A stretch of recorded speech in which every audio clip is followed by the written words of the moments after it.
जय भाऊ मामा मित्रांनो. तर तुम्ही म्हणणारे घड्याळ काय करा दाखवावं लागले. तर रात्रीचे 1:30 वाजल्यात मित्रांनो. आणि आज अमावस्या असल्यामुळं मी आदमापूरला चाललेलो मस्तपैकी आवरून आंघोळ वगैरे करून. मग भाऊ आपला फोर व्हीलर घेऊन आला.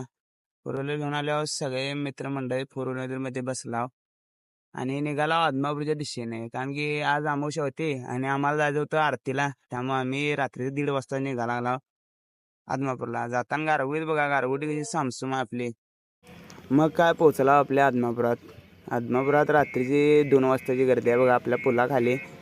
तशी गर्दी जराशी कमीच होती. जशी जशी आरतीलाची टायमिंग होईल तशी गर्दी वाढणार. हे बघा आतमध्ये गाभाऱ्यामध्ये बघा गर्दी कशी आहे. तुफान चालायच नाही लोकांनी. रांग सगळी लागलेली आहे दर्शनासाठी. त्यामुळे लोकांना जागा पण नाही चालायला. आम्हालासुद्धा जागा नव्हती. त्यात ढोल वगैरे कार्यक्रम चालू होता. मग काय आपण आलो मस्तपैकी द्राक्षे वगैरे खाली आणि मग आपल्या सेवा करायसाठी सोबत बसलेलो निवांत. आणखी आरतीचे टायमिंग आत्ताच होणार होतं. सगळे सेवेकऱ्याने त्यानं आपणच सगळी साफसफाई वगैरे भंडारा बंद करून घेतला. कारण की आता अभिषेक चालू होणार होता.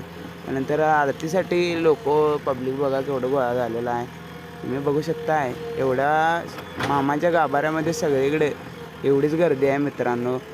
मिंगीला सुद्धा चालता येणार नाही एवढी लोक दाटी दडापीने उभारलेले आहेत. बघा तुम्ही बघू शकताय.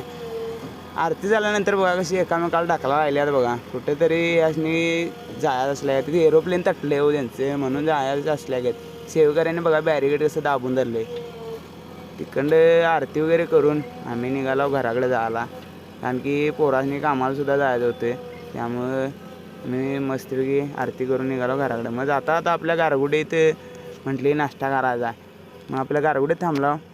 गारगोटीत थांबल्यानंतर बघा नाश्ता केला कार्यकर्त्यांनी सगळ्या बसून. 4-5 पिलट्या पाडल्यात हो. फव्वा आणि हे पीठ बुकना उचलून दिला.